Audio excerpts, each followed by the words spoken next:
ক্ষমতা গ্রহণের প্রথম দিনেই মার্কিন প্রেসিডেন্ট ডোনাল্ড ট্রাম্পের একের পর এক নির্বাহী আদেশে ঝড় উঠেছে বিশ্বজুড়ে। সই করেন ৭৮টি আদেশে, যার বেশিরভাগই বাতিল আর প্রত্যাহার সংক্রান্ত। এর মধ্যে জন্মসূত্রে মার্কিন নাগরিকত্ব একটি। এ নিয়ে দেখা দিয়েছে মিশ্র প্রতিক্রিয়া।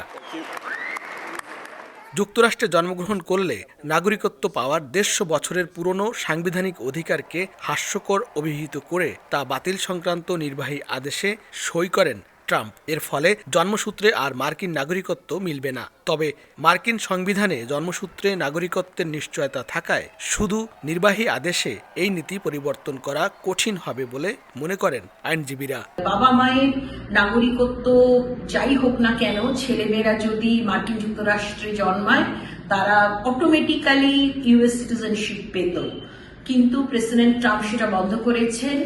খসড়া নির্বাহী আদেশ অনুযায়ী আমেরিকায় জন্ম নিলেই কোনো শিশুকে আর নাগরিকত্ব দেয়া হবে না।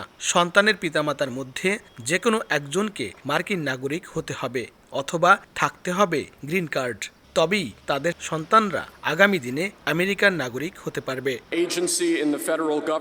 আদেশে সই করার সময় ট্রাম্প স্বীকার করেন, জন্মসূত্রে নাগরিকত্বের অধিকার যেহেতু সংবিধানে নিশ্চিত করা আছে, তার এই আদেশ আইনগত চ্যালেঞ্জের মুখে পড়তে পারে। অভিবাসন ও নাগরিকত্ব সংক্রান্ত আদেশে শরণার্থী পুনর্বাসন কর্মসূচিও স্থগিত করেন ৪৭তম মার্কিন প্রেসিডেন্ট।